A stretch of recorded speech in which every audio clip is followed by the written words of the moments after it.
Gold, trusted gold buyers. మీరు తాకట్టు పెట్టిన బంగారాన్ని విడిపించి ఈ రోజు ఉన్న మార్కెట్ ధరకు కొనబడను.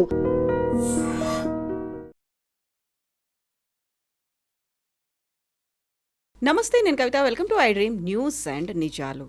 ఇరాన్ సుప్రీం చీఫ్ ఖమేనీని అమెరికా, ఇజ్రాయెల్ కలిసి అంతమొందించాయి. ఆ తర్వాత జరిగినటువంటి నాటకీయ పరిణామాల నేపథ్యంలో హర్ముజ్ జలసంధిని కూడా కంప్లీట్గా క్లోజ్ చేసేశారు. భారతదేశం మీద తీవ్రస్థాయిలో ప్రభావం ఉండబోతోంది అనేటువంటి మాటలు వినిపిస్తున్నాయి.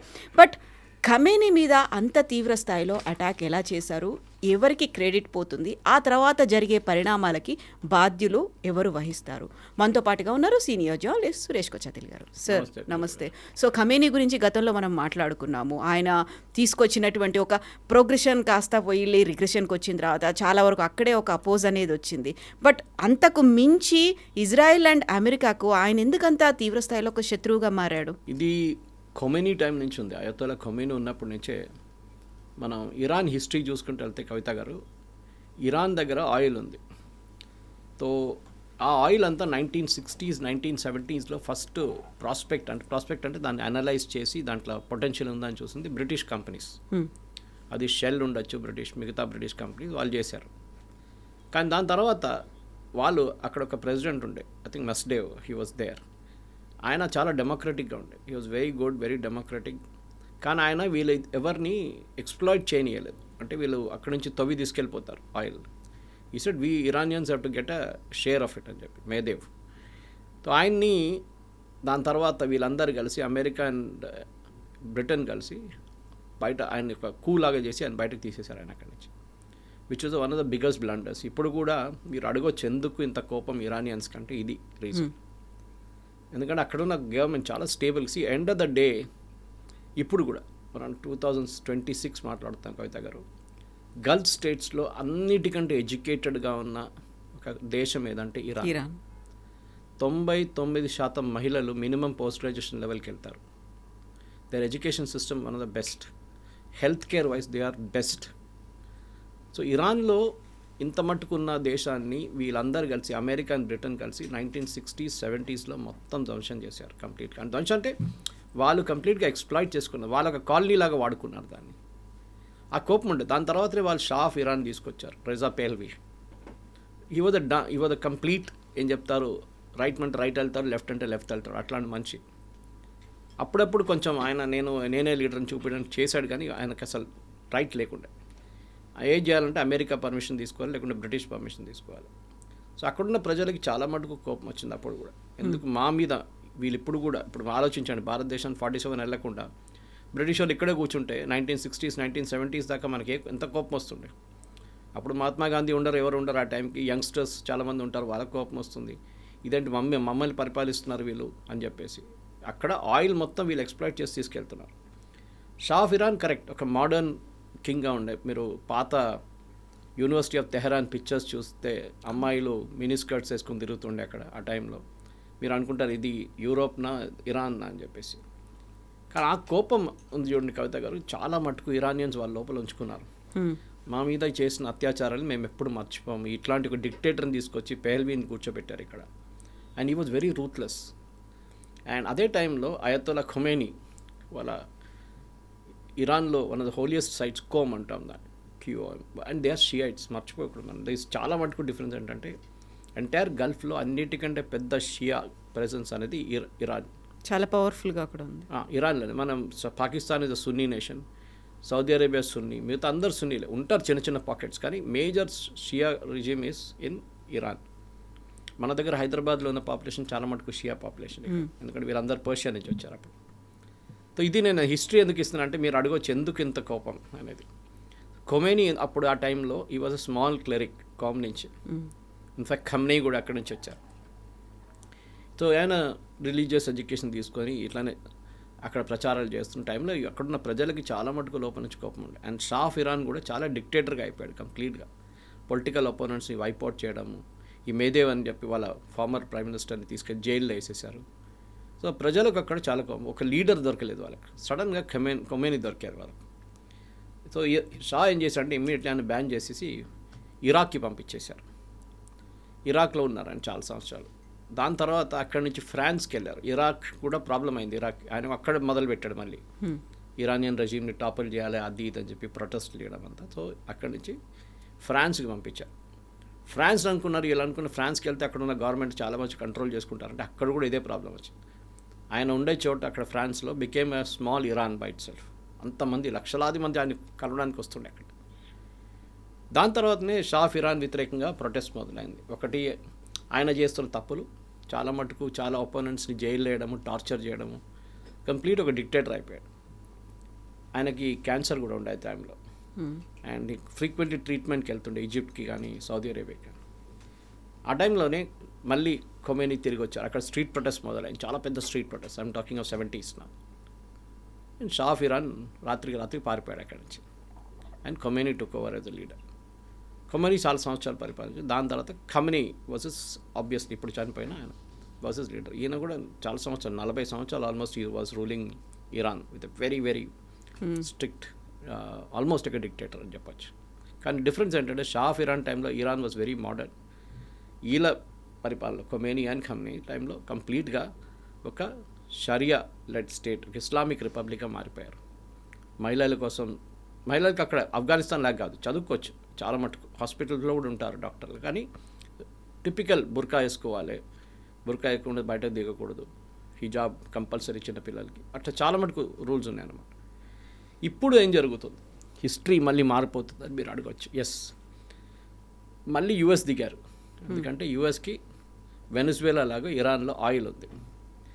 Iran is the world's second largest gas producer, third largest oil deposits. ఇప్పుడు మీరు వెనిజువేలా గురించి మనం మాట్లాడుతూ వరల్డ్స్ లార్జెస్ట్ గ్యాస్ డిపాజిట్స్ ఉన్నది వెనిజువేలా దగ్గర. సెకండ్ సౌదీ అరేబియా, మూడోది ఇరాన్. ఇప్పుడు చూడండి, ఏ దేశమైనా గల్ఫ్ స్టేట్స్లో వాళ్ళ దగ్గర ఒక పెద్ద యుఎస్ బేస్ ఉంటుంది. అది ఖతార్ తీసుకోవచ్చు, మీరు బహ్రెయిన్ తీసుకోవచ్చు. బహ్రెయిన్లో మనామాలో దే హ్యావ్ నేవల్ బేస్, మొన్న అదే బాంబ్ చేశారు వాళ్ళు. సౌదీ అరేబియాలో ఉంది, యూఏఈలో ఉంది. ప్రతి దేశం గల్ఫ్లో ఒక ఎయిర్ బేస్ ఉంటుంది వాళ్ళకి, ఈవెన్ ఒమాన్ అసెట్. సో అదెందుకు పెట్టుకుంటారు ఎయిర్ బేస్? ఎందుకు ఎయిర్ బేస్ అంటే ఆపరేషనల్ బేస్, సెంట్కామ్ అంటారు వాళ్ళు, సెంట్రల్ కమాండ్ అనమాట. ఈ సెంట్రల్ కమాండ్ కింద వస్తుంది ఇది మొత్తం. ఈ సెంట్కామ్ అనేది చాలా పవర్ఫుల్ యుఎస్ ఆర్మీలో. పెసిఫిక్ కమాండ్ కింద లేదు, అథారిటీ ఏం లేదు. జాయింట్ చీఫ్ ఆఫ్ స్టాఫ్ తర్వాత వాళ్ళది అన్నిటికంటే senior most of arm forces officer is in the CENTCOM. Middle east, Africa మొత్తం సెంట్కామ్ చూసుకుంటుంది, ఇండియన్ ఓషన్ వైపు కూడా. ఇప్పుడు లీడ్ చేస్తుంది admiral, I think it's naval admiral who's leading the CENTCOM. ఈ ప్రిపరేషన్ ఇరాన్ మీద అటాక్ చేయడం అనేది ఒక ఎకనామిక్ కంపల్సరీ అయిపోయింది అమెరికాకి. ఇరాన్ని లాస్ట్ ఆల్మోస్ట్ ఒక 10 సంవత్సరాల నుంచి ఆయిల్ అమ్మడానికి వాళ్ళు అలౌ చేయట్లేదు. దానికి చాలా ఎక్స్క్యూజెస్ చెప్పారు, మీకు గుర్తుంటుంది. దట్ ఇరాన్ దగ్గర న్యూక్లియర్ కేపబిలిటీ ఉందని. ఎస్, వాళ్ళ దగ్గర కేపబిలిటీ ఉంది, కానీ ఎన్రిచ్మెంట్ ఆల్మోస్ట్ 30% దగ్గర ఆగిపోయి ఉండే. 30% అంటే it is not weapon grade purity. మీరు వెపన్ గ్రేడ్ ప్యూరిటీకి రావాలంటే 30-40% మీరు న్యూక్లియర్ రియాక్టర్ నడిపించుకోవచ్చు. 60% రాగానే అమెరికాలో అలారం బెల్స్ మొదలైంది. That we're getting close to the 70-75 రాగానే it becomes weapon grade uranium. ఇప్పుడు మన దగ్గర ఉంది, పాకిస్తాన్ దగ్గర ఉంది, అంతా వెపన్స్ గ్రేడ్ యురేనియం తయారు చేయాలంటే 80% దాకా వెళ్ళాల్సి వస్తుంది ప్యూరిటీ. దానికి కావాల్సిన సెంట్రిఫ్యూజ్ అంటారు, మనం కాలేజీలో చదువుకున్నప్పుడు సెంట్రిఫ్యూజ్ యూజ్ చేస్తుండే మనం. ఆ సెంట్రిఫ్యూజ్ చాలా కాంప్లెక్స్ టెక్నాలజీ, అది మనం యూజ్ చేసి చాలా సింపుల్ ఉండే ఆ టైంలో. దీన్ని వీళ్ళు యూరోప్ నుంచి స్మగిల్ చేస్తున్నారని తెలుసుకున్న అమెరికా ఆల్మోస్ట్ 15-20 సంవత్సరాల ముందు నుంచి ఇరాన్ మీద శాంక్షన్స్ మొదలుపెట్టారు. అది పాత ట్రంప్ అడ్మినిస్ట్రేషన్ ఉండండి, even Obama and Clinton time నుంచి మొదలైంది. కానీ అది బైడెన్ టైంకి వచ్చేదాకా చాలా సీరియస్ అయిపోయింది. దాని తర్వాత ఐఈఏ ఇన్స్పెక్షన్స్ మొదలైంది. ఇరానియన్ సెంట్రిఫ్యూజ్ ఎక్కడెక్కడ ఉందో, ఇరానియన్ ప్యూరిటీ ఎక్కడ ఉందో ఐఈఏ చెక్ చేస్తుంటారు రెగ్యులర్గా, international atomic energy agency, which is a watchdog. కానీ ఇరాన్ అప్పుడప్పుడు చీట్ చేస్తుండే. ఇస్ఫహాన్ అని చెప్పి వాళ్ళ one of the major cities of Iran, వాళ్ళ యూనివర్సిటీ కూడా ఉంది. Where is the nuclear site, వాళ్ళ చాలా పెద్దది యూనివర్సిటీ పక్కన పెట్టారు వాళ్ళు. ఇన్ఫ్యాక్ట్ ఇస్ఫహాన్కి హైదరాబాద్కి కనెక్షన్ ఉంది. If you look at the, మీరు ఓల్డ్ సిటీ తీసుకొని పిక్చర్ చార్మినార్ పైప్ నుంచి ఒక చిన్న డ్రోన్ ఫ్లై చేస్తే and you look at the entire old city, exactly Isfahan design ఉంటుంది. అది Isfahan has a similar design అనమాట, ఎందుకంటే వీళ్ళందరూ పర్షియా నుంచి వచ్చారు కదా అప్పుడు.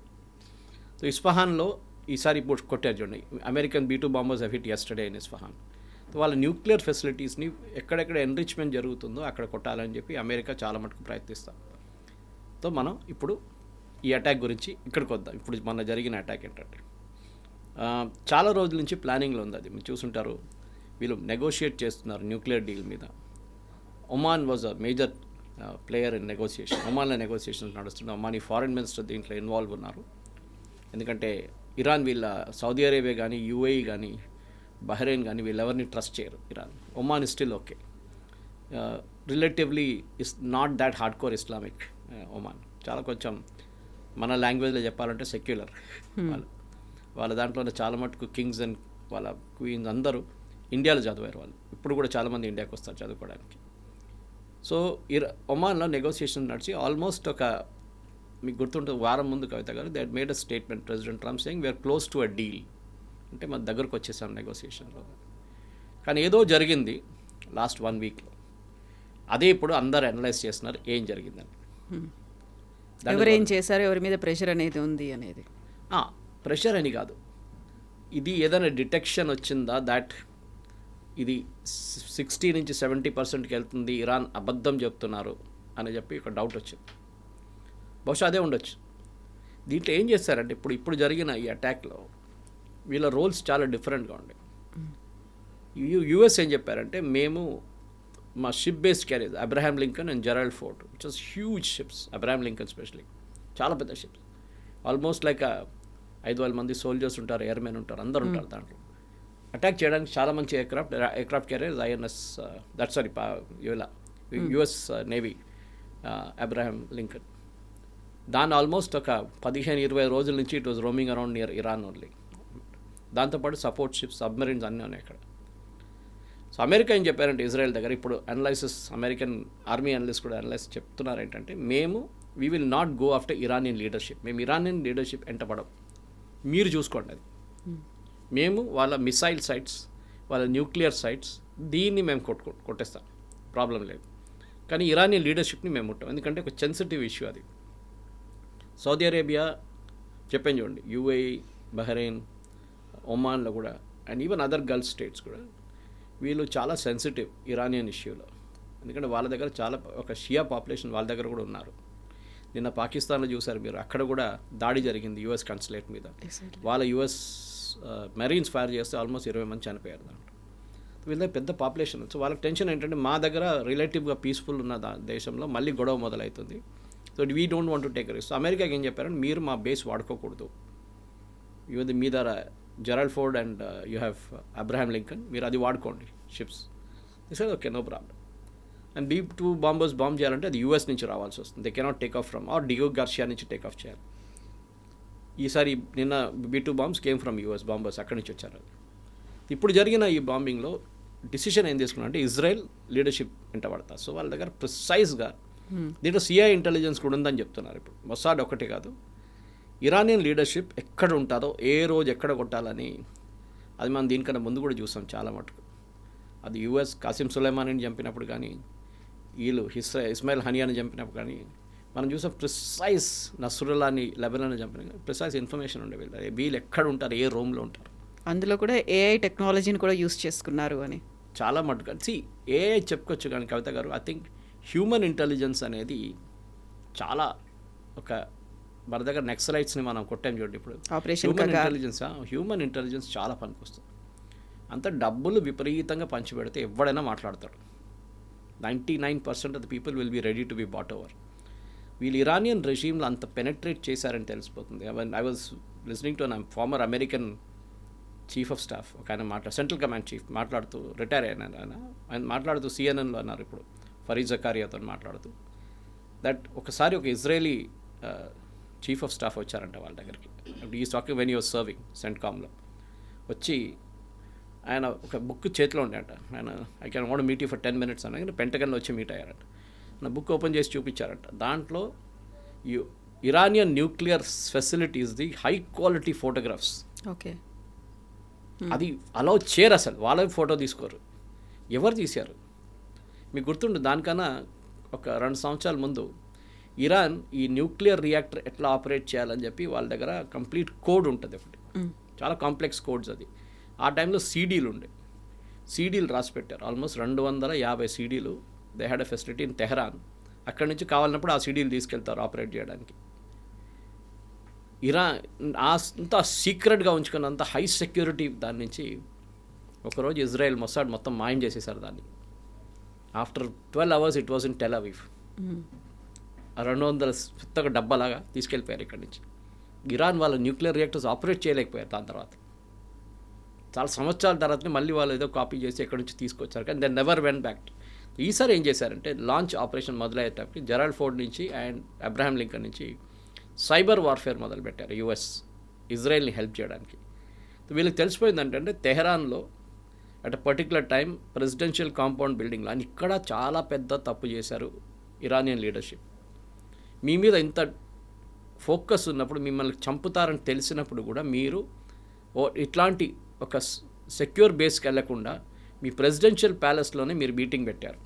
అందులో కూడా వాళ్ళు ఎక్స్పెక్ట్ చేయలేదేమో డే టైంలో ఇంత వెలుతురు మధ్యలో జరుగుతుంది అనేది. ఎగ్జాక్ట్లీ. సో డే టైంలో అటాక్ జరుగుతుందని వాళ్ళు ఊహించలేదు. అది కూడా ఒక పెద్ద బ్లండర్. ఎందుకంటే యూజువలీ ఇట్లాంటి అటాక్స్ అన్ని రాత్రిపూట జరుగుతుంది, మీకు తెలిసింది. బిన్ లాడెన్ మీద ఏదైనా కానీ, ఎందుకంటే shooting in night time is చాలా డిఫికల్ట్. అది చాలా పెద్ద ప్రాబ్లం అనమాట. సో ఏం చేయబోతున్నారని చాలా పెద్ద డౌట్ ఉండే వీళ్ళకి. సో అమెరికా ఏం చేశారంటే, I think they provided real time intelligence. Mossad కూడా ఎవరో లోపల ఉన్నారు వీళ్ళ మనుషులు, ఎగ్జాక్ట్ టైంకి దే ఆర్ హియర్ అని చెప్పంగానే దానికన్నా వాళ్ళ మీటింగ్ జరుగుతుంది ఇవాళ ఈ ప్లేస్లో జరుగుతుంది. టాప్ 40 కమాండర్స్, 40 కాదు 100 మంది వచ్చారంట కమాండర్స్. అది ఇరానియన్ ఆర్మీ ఉండొచ్చు, ఇరానియన్ నేషనల్ గార్డ్ ఉండొచ్చు, వాళ్ళది రెవల్యూషనరీ గార్డ్ కమాండర్స్ ఉండొచ్చు. వీళ్ళందరూ వచ్చారంట, ఎయిర్ ఫోర్స్, నేవీ, మొత్తం వాళ్ళ డిఫెన్స్ మినిస్టర్. ఒక్కటే షాట్లో వాళ్ళు వీళ్ళందరినీ ఫినిష్ చేసేసారు. ఖమేనీ ఫ్యామిలీ మెంబర్స్ కూడా ఆలోచించండి. ఇంత పెద్ద ఒక సెక్యూరిటీ ల్యాబ్స్ అని చెప్పలేము, కానీ సెక్యూరిటీ సక్సెస్ ఇజ్రాయెల్ వైపు నుంచి జరిగింది, ఇరాన్ వైపు నుంచి ల్యాబ్స్ జరిగింది. సో హ్యూమన్ ఇంటెలిజెన్స్లో మొస్సాడ్ని బీట్ చేయలేము. సో యూఎస్ ఏం చేశారంటే దానికన్నా ఒక 1 hour ముందు, హాఫ్ అన్ అవర్ ముందు వీళ్ళు సైబర్ వార్ఫేర్ మొదలుపెట్టారు. ఇక్కడ నేను చెప్తున్నాను, వార్ఫేర్ అనేది మారిపోయింది చాలా మటు కవిత గారు. పాత వార్ఫేర్ కాదు ఇప్పుడు. The warfare is totally changed. ఇప్పుడున్న కొత్త వార్ఫేర్లో సైబర్ వార్ఫేర్ మన ఆపరేషన్ సింధూర్లో కూడా చాలా మటుకు యూస్ చేసాం. ఇరాన్ దగ్గర ఉన్న సిస్టమ్స్ అంతా Russian systems. In fact 11 day war జరిగింది చూడండి ఒక 6 నెలల ముందు. అప్పుడు వాళ్ళు రష్యా నుంచి కొనుక్కున్న S-300ని మొత్తం ధ్వంసం చేశారు ఇజ్రాయెల్. మన దగ్గర S-400 ఉంది. సో అంత professional army and air force ఉన్న ఇజ్రాయెల్ డెఫినెట్గా కంప్లీట్గా వీళ్ళ ఇరాన్ లీడర్షిప్ని కొట్టొచ్చని వాళ్ళకి తెలుసు. కానీ దానికన్నా ముందు అక్కడ ఉన్న ఎయిర్ డిఫెన్స్ సిస్టమ్స్ని డిసేబుల్ చేయాల్సి వస్తుంది. అది యూఎస్ చేశారు ఆ పని అంతా. వీళ్ళ పని బాంబింగ్ చేయడం అంతే. సో ఏమనంటే యూఎస్ అంటారు మేమేం చేయలేదు, ఎవడో వచ్చి కొట్టాడు వాళ్ళని మేమేం చేయాలంటారు. జరిగింది అది. కానీ చూడండి, ఆ న్యూస్ చనిపోయారని చెప్పి ఆ న్యూస్ కమ్నే న్యూస్ వచ్చినప్పుడు ఫస్ట్ నెటన్యాహు చెప్పిన నిమిషాల్లోనే Trump also made the announcement. So definitely వాళ్ళు ఇన్ ట్యాండమ్ వాళ్ళు పనిచేస్తున్నది, దాంట్లో డౌట్ లేదు. కానీ ఇట్లాంటి డే టైమ్ అటాక్ మీరు చెప్పినట్టు చాలా చాలా రేర్ జరగడం. అది ఎట్లా జరిగిందో ఎవరికి తెలియదు. పాసిబ్లీ ఇజ్రాయెల్కి చాలా మటుకు కాన్ఫిడెన్స్ ఉండే దట్ వీళ్ళు ఓవర్ కాన్ఫిడెంట్గా ఉన్నారు. ఇరానియన్ లీడర్షిప్ రాత్రిపూటే వీళ్ళు అటాక్ చేస్తారు, రాత్రిపూట మనం మీట్ కాకూడదు, morning time we can meet అని. అదే జరిగిన పెద్ద తప్పు. కానీ ఇది నెక్స్ట్ స్టెప్ ఏంటనేది దాని తర్వాత మనం చూసాం. వీళ్ళు దివాళీ పటాకాలు కాల్చినట్టు ఎక్కడ కావాలంటే అక్కడ కాల్చుకున్నారు. ఏ డైరెక్షన్ చూస్తే అక్కడ కొట్టారు వీళ్ళు.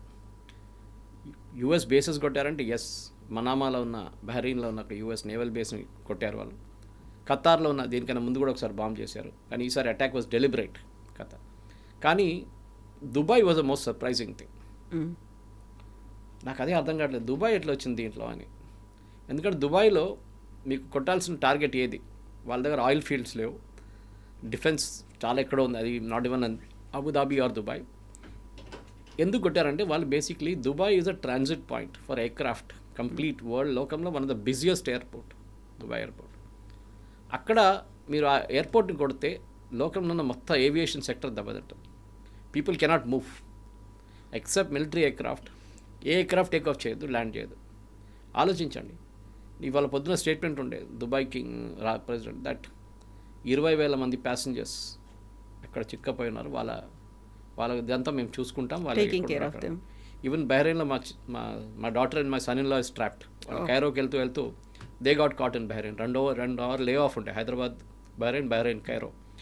వాళ్ళని కూడా అక్కడ ఉన్న గల్ఫ్ ఎయిర్ వాళ్ళు they taken them to good hotel. చాలామంది ప్యాసింజర్స్ని అక్కడే ఉంటారు. ఇప్పుడు దాకా ఎయిర్పోర్ట్ ఓపెన్ అయ్యేదాకా వాళ్ళని చూసుకుంటారు వాళ్ళని అక్కడ.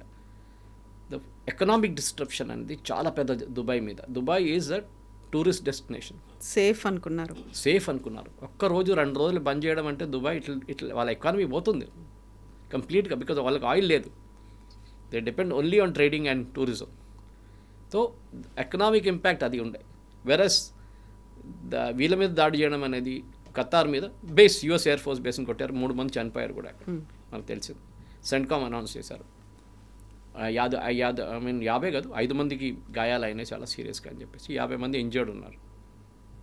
కానీ ఇరాన్ దగ్గర ఇంకన్ని మిసైల్స్ ఉన్నాయి. దీనికన్నా ముందు 11 డే వార్లో Kavitha garu one of the reasons war ఆపిందంటున్నారు యుఎస్ అండ్ ఇరాన్. ఎందుకంటే ఇరాన్ దగ్గర మిసైల్స్ అయిపోతున్నాయి. యుఎస్కి డౌట్ ఉండే ఇజ్రాయెల్ దగ్గర ఐరన్ డోమ్లో ఇంకెన్ని మిసైల్స్ ఉన్నాయి కౌంటర్ చేయడానికి. ప్రొడక్షన్ అంతా చాలా మటుకు ఆగిపోయి ఉండే ఆ టైంలో యుఎస్లో కూడా. సో పేట్రియట్ కానీ డేవిడ్ స్లింగ్ కానీ ఐరన్ డోమ్లో యూజ్ చేయాల్సిన కౌంటర్ మిసైల్స్ తగ్గింది. సో దానికోసం చూసుంటారు మీరు, ఆ టైంలో కూడా 2-3 మిసైల్స్ వెళ్ళి బెన్గూరియన్ ఎయిర్పోర్ట్లో కొట్టింది, ఒకటి కాంప్లెక్స్లో కొట్టారు హైఫా దగ్గర. ఇక్కడ చాలా నష్టాలు జరిగినాయి దాంట్లో. Israel also became careful. So ఈ 6 నెలలు 8 నెలలు వెయిట్ చేసి ఇజ్రాయెల్ బహుశా చాలా మటుకు వాళ్ళ ఇంటర్సెప్టర్స్ మళ్ళీ ప్రొడ్యూస్ చేసుకున్నారు వాళ్ళు.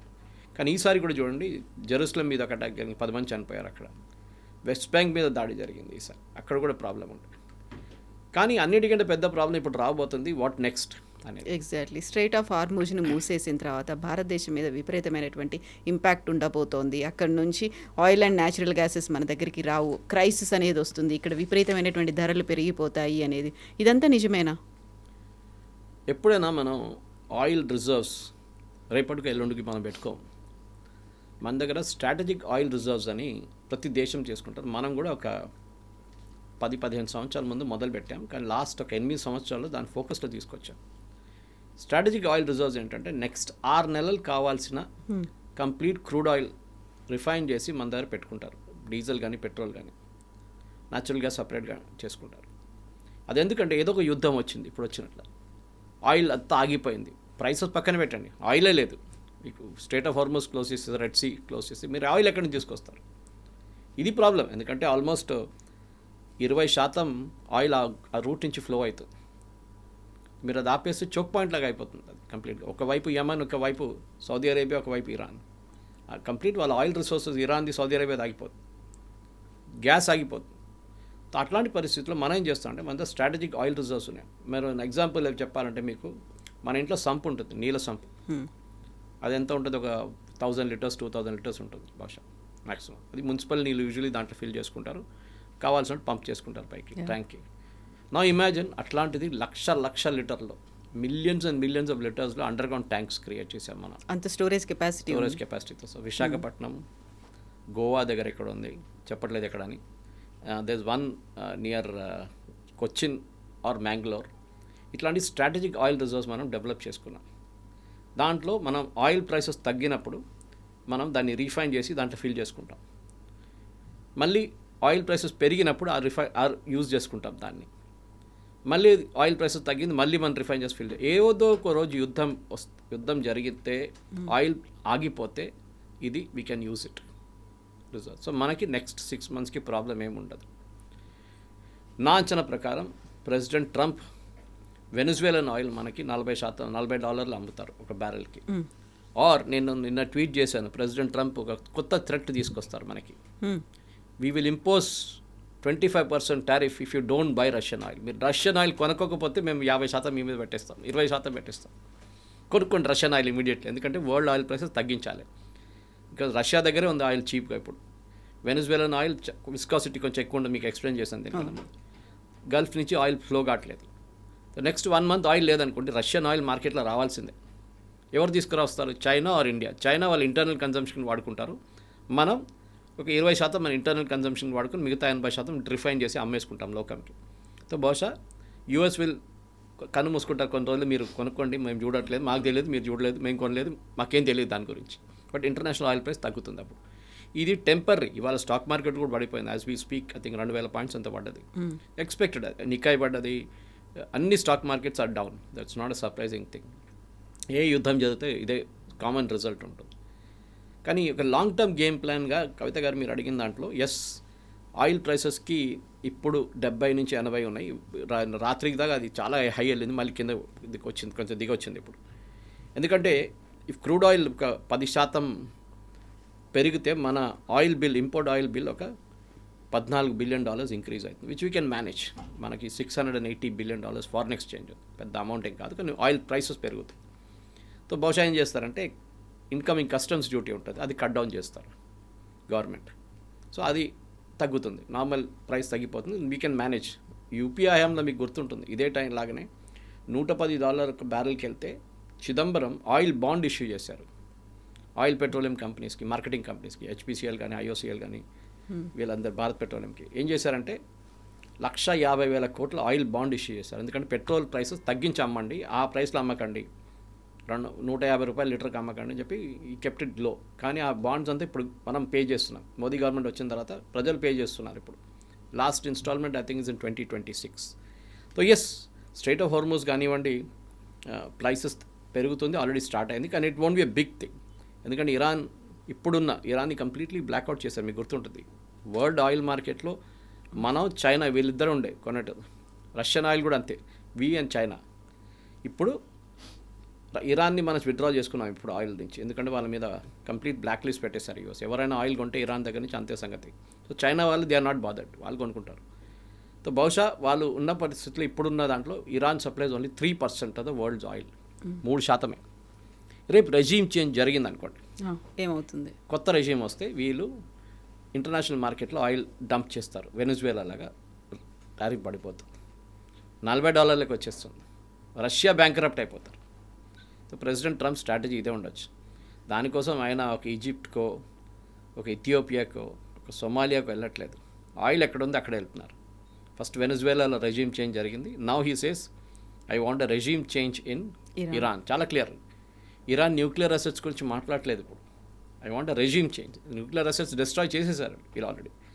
సో మన దాంట్లో ఇప్పుడున్న దాని ప్రకారం డెఫినెట్లీ మనం సోర్స్ చేస్తున్న ఆయిల్ చూస్తే ఇరాన్ నుంచి ఉండే ముందు Saudi Arabia, UAE and then of course Kuwait, వీళ్ళు చాలా పెద్ద సప్లైస్ అనమాట. సో ఈ మన దగ్గర ఉన్న ఈ గల్ఫ్ నుంచి వచ్చే ఆయిల్లో చూస్తే మనం అది even Oman, state of Oman నుంచి కూడా పర్షియన్ గల్ఫ్ని కనెక్ట్ చేస్తుంది స్ట్రైట్ ఆఫ్ హార్మోజ్. సో అది ఓపెన్ పెట్టాలని చాలా క్రూషియల్. నిన్ననే ఒక ట్యాంకర్ అటాక్ చేశారు. అవును. And irony was, Iran attack చేసిన ట్యాంకర్లో 15 మంది ఇరానియన్స్ ఉన్నారు, 10 మంది ఇండియన్స్ ఉన్నారు అదే ట్యాంకర్లో. సో ఇరాన్కి ఇప్పుడు తెలుసు, చేస్తే ఎక్కువ చేస్తే ఇరాన్ మీదే ప్రాబ్లం రాబోతుంది. అండ్ గల్ఫ్ స్టేట్స్ చాలా అప్సెట్ అయిపోయారు అంటున్నాను. నిన్న రాత్రి జరిగిన ఒక కాల్లో వాళ్ళు అందరు మాట్లాడుకున్నారంట. And they gave ultimatum to Iran, మీరు ఈ ఫైరింగ్ స్టాప్ చేయకపోతే, స్టేట్ ఆఫ్ హార్మోజ్ మీరు ఓపెన్ పెట్టకపోతే మిమ్మల్ని we will support a regime change in Iran. మా బేసెస్ వాడుకోవడానికి యూఎస్కి పర్మిషన్ ఇస్తాం మేము. అది చాలా పెద్ద మార్పు తీసుకురాబోతుంది అనమాట. దాని నడిమిట్లోనే లెబనాన్ గొడవ మొదలైంది ఇప్పుడు. అది కొత్తగా ఫ్రంట్ ఓపెన్ అయింది. సో లెబనాన్లో మనకు గుర్తుంటుంది, దీనికన్నా ముందు ఈ హమాస్ ఇష్యూ మొదలైనప్పటి నుంచి లెబనాన్ కూడా ఇప్పుడు కాదు, వాళ్ళు ఎప్పుడు ఎన్నో సంవత్సరాల నుంచి హెజ్బుల్లా లెబనాన్లో కూర్చుంటారు. ఒక టెర్రరిస్ట్ గ్రూప్, జస్ట్ లైక్ గాజాలో హమాస్ వాళ్ళ గవర్నమెంట్ కాదు, అది టెర్రరిస్ట్ గ్రూప్ నడిపిస్తున్నారు గాజా.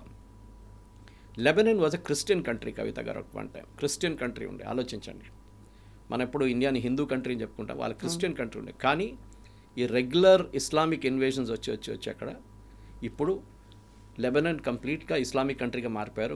క్రిస్టియన్స్ ఐ థింక్ 14% ఎంతో ఉన్నారు, మిగతా వాళ్ళు అందరూ పారిపోయారు అక్కడి నుంచి. అక్కడున్న లెబనాన్లో ఉన్న అక్కడ ఉన్న మిలిషియా హెజ్బుల్లా, ఇక్కడ హమాస్ ఉంటే అక్కడ హెజ్బుల్లా, అక్కడ హూతీలు, 3 హెచ్లు ఉన్నాయి ఇరాన్కి. వీళ్ళందరూ ఇరానియన్ ప్రాక్సీస్. అంటే ఇరాన్ ఆయుధం ఇస్తారు, ఇరాన్ డబ్బులు ఇస్తారు, ఇరాన్ వీళ్ళ లీడర్షిప్ సెలక్షన్ ప్రాసెస్లో ఉంటారు అన్నీ. సో ఆ గాజా వార్ మొదలైనప్పుడు హమాస్తో పాటు ఇజ్రాయెల్ కంప్లీట్గా ధ్వంసం చేసింది హెజ్బుల్లాని. మీకు గుర్తుంటుంది, కంప్లీట్గా వాళ్ళ లీడర్ నస్రుల్లాని కూడా చంపేశారు. సో వాళ్ళు దాని తర్వాత 2024లో I think it's May or June ఒక సీజ్ ఫైర్కి వచ్చారు వీళ్ళందరూ, ఇజ్రాయెల్ అండ్ లెబనాన్. అది బ్రోకర్ చేసింది గల్ఫ్ స్టేట్సే. దాని తర్వాత కొన్ని తాగింది. కానీ ఇప్పుడు ఇజ్రాయెల్ మీద అప్పుడప్పుడు ఒక ఫైరింగ్ చేస్తారు, ఇజ్రాయెల్ వెళ్ళి ఏదో ఒక 2-3 లాంచర్లు ధ్వంసం చేస్తారు. ఇప్పుడు నిన్న రాత్రి నుంచి మళ్ళీ అటాకులు మొదలైనవి. So Israel has responded heavily. బేరూట్లో బాంబింగ్ జరిగింది, చాలా సిటీస్ మీద లాంచర్స్ మీద బాంబ్ చేస్తున్నారు ఇజ్రాయెల్. కానీ అది వాళ్ళు ట్యాకిల్ చేసుకుంటారు, వాళ్ళ దగ్గర కెపాసిటీ ఉంది. Israeli air force is the best in the world actually, దాని డౌటే లేదండి. ఇజ్రాయెల్ ఏం చేశారంటే ఇప్పుడు 50 విలేజెస్ సదర్న్ లెబనాన్ దగ్గర ఉన్న ఆ రీజన్లో 50 విలేజెస్ ఎవాక్యుయేట్ చేశారు. అక్కడ నుంచి ఇజ్రాయలీ సిటిజన్స్ని మూవ్ అయిపోయామని చెప్పారు, ఎందుకంటే లార్జ్ స్కేల్ కాన్ఫ్లిక్ట్ రాబోతుంది అక్కడ అని చెప్పేసి. అక్కడ చాలా మటుకు ఆ సెటిల్మెంట్స్ అంతా ఆక్యుపైడ్ సెటిల్మెంట్స్. అది ఇజ్రాయెల్ వాళ్ళ సిటిజన్స్ తీసుకొచ్చి అక్కడ పెట్టారు వాళ్ళు. సో వాళ్ళు విత్డ్రా చేయడం ఈవెన్ ఫస్ట్ టైంలో కూడా అదే జరిగింది. ఫస్ట్ టైం వార్ జరిగింది, 11 డే వార్లో కూడా అదే జరిగింది. వీళ్ళు ఎవాక్యుయేట్ చేసుకున్నారు వీళ్ళని. సో హెజ్బుల్లా ఇప్పుడు ఏం చేస్తున్నారంటే నార్దర్న్ ఇజ్రాయెల్ మీద అప్పుడప్పుడు 5-6 మిసైల్ కొడతారు, వాళ్ళు వచ్చి వీళ్ళ మీద ధ్వంసం చేస్తారు కంప్లీట్గా. సో ఈ వార్ నడుస్తుంటుంది. బేసిక్లీ అది మిలిటరీ టాక్టిక్ కవిత గారు. ఒక ఆర్మీని డైవర్ట్ చేయాలంటే, అటెన్షన్ డైవర్ట్ చేయాలంటే వాళ్ళని 2-3 ఫ్రంట్స్ ఓపెన్ చేయాలంటారు. ఒక ఫ్రంట్ ఇది, ఇంకో ఫ్రంట్ ఇరాన్ నుంచి వస్తుంది, ఇంకో ఫ్రంట్ హూతీస్ దగ్గర నుంచి వస్తుంది. ఇప్పుడు హమాస్ వాళ్ళైతే ఎక్కువ లొల్లి చేయట్లేదు అక్కడ. ఇట్లాంటి దాన్ని ఇజ్రాయెల్ ఆర్మీని ఆక్యుపైడ్గా పెట్టుకోవడానికి చేస్తున్నారు. సో నిన్న చనిపోయిన దాంట్లో one of the major leaders is Mohammad Raj, parliamentary. అచ్చా, దీనికి ఇంకో తమాషా ఉంది. హెజ్బుల్లాకి ఒక పొలిటికల్ వింగ్ కూడా ఉంది. లెబనీస్ పార్లమెంట్, లెబన్ వాళ్ళ కంట్రీ కాదు, వాళ్ళు వచ్చి కూర్చున్నారు అక్కడ టెర్రరిస్ట్ గ్రూప్గా. ఆ పార్లమెంట్లో వీరికి ఒక సపరేట్ కొంతమంది ఎంపీలు ఉన్నారు, రిప్రజెంటేటివ్స్. దాంట్లో head of that is Mohammad Raj. ఆయన్ని నిన్న బాంబింగ్లో చంపేశారు. సో ఆ లీడర్షిప్ కూడా వైపౌట్ అయిపోయింది అక్కడ. ఇంకా ఎక్కువ రోజులు వాళ్ళు కూడా ఉంటారన్నమాట. ఇప్పుడు కూడా యాజ్ వీ స్పీక్ ఇవాళ నేను వస్తూ చూశాను, విన్నాను, సబర్బ్స్లో కూడా కొట్టారు. లెబనీస్ క్యాపిటల్ బేరూట్ సబర్బ్స్లో కూడా బాంబింగ్ జరుగుతుందని న్యూస్ వచ్చింది. ఎన్ని రోజులు ఉంటుందో ఈ అటాక్లన్నీ, ఎన్ని రోజులు ఇరాన్ బంద్ చేస్తుందో. ఇరాన్ది స్టాక్ పైల్ బహుశా ఇంకా 3-4 రోజులే ఉంటుంది. దాని తర్వాత వాళ్ళ దగ్గర మిసైల్ కెపాసిటీ లేదు, ఎందుకంటే ప్రొడక్షన్ కెపాసిటీని యూఎస్ కొట్టారు నిన్న. దానికన్నా ఒక రోజు ముందు వీళ్ళ కంప్లీట్ బ్యాలిస్టిక్ మిసైల్స్ని మొన్న సాయంత్రం కూడా కలిసి B-2 బాంబర్స్ ఆపరేట్ చేశారు యూఎస్. సో వీళ్ళ దగ్గర ఇంకా ఉండవు. సో ఇజ్రాయెల్ చేస్తున్న పని ఏంటంటే వీళ్ళ పొలిటికల్ లీడర్షిప్ టేక్అవుట్ చేస్తున్నారు. స్టార్టింగ్లో చెప్పాను చూడండి, అమెరికా ఏమో వీళ్ళ ఫెసిలిటీస్ని మొత్తం డిస్ట్రాయ్ చేస్తున్నారు. సో ఇంకా వారం లోపల ఇరానియన్ గవర్నమెంట్ పడిపోతుంది, 10 రోజులు. అది చాలా ఎక్కువ, దానికన్నా ముందు కూడా కావచ్చు. కానీ ప్రాబ్లం ఏంటంటే నేను చెప్పాను చూడండి ముందు కూడా, వీళ్ళకి హూ విల్ టేక్ ఓవర్ అనేది పెద్ద క్వశ్చన్. వెనిజువేలా లాగానే వాళ్ళ దాంట్లోనే ఒక మనిషి ముందుకొచ్చి ఐఎమ్ టేకింగ్ ఓవర్, మనం ఇప్పటి నుంచి ఇజ్రాయెల్ని మేము దాడి చేయము, మేము ఎవరి మీద దాడి చేయము, we want to be a new Iran అని వస్తే అక్కడున్న హెజ్బుల్లాలు, అక్కడున్న టెర్రరిస్ట్ గ్రూప్స్ కానీ అక్కడ మిగతా ఉన్న ఈ ముల్లాలన్నీ రష్యాలో తీసుకెళ్ళి ఎక్కడ పడేస్తారు. Then Iran will become like another Venezuela. కాకపోతే ట్రంప్ అన్నాడుగా ఐ విల్ డిసైడ్ అనే మాట చెప్తున్నాడు. డెఫినెట్గా ఆయిల్ ఉంది కదా, ఎక్కడెక్కడ ఆయిల్ ఉందో అక్కడ ట్రంప్ ఉంటాడు. అది ఆయన స్ట్రాటజీ అన్నమాట. సో డెఫినెట్గా ఇంకొక 4-5 రోజుల్లో కవిత గారు ఇరాన్లో ఒక డెసిషన్ రాబోతుంది. కానీ ఇంటర్నల్లీ వాళ్ళ వైపు నుంచి రావడమే బెటర్. వాళ్ళ దాంట్లోనే ఒక మోడరేట్ ఫేస్ ముందుకొచ్చి, సిరియాలో చూసాం Al-Qaeda terrorist became a president. ఇక్కడ కూడా అట్లనే ఎవరైనా వస్తే యూఎస్ కానీ మిగతా నేటో ఫోర్సెస్ కానీ ఈవెన్ ఇజ్రాయెల్ అంగీకరిస్తారు. అది ఉంటేనే మిడిల్ ఈస్ట్లో పీస్ వస్తుంది. ఇప్పుడున్న కంప్లీట్ ఎయిర్పోర్ట్ షట్ డౌన్లు అన్ని కంట్రీస్, గల్ఫ్ కంట్రీస్లో ఓపెన్ అప్ అయిపోతారు. Thank you very much. Thank you.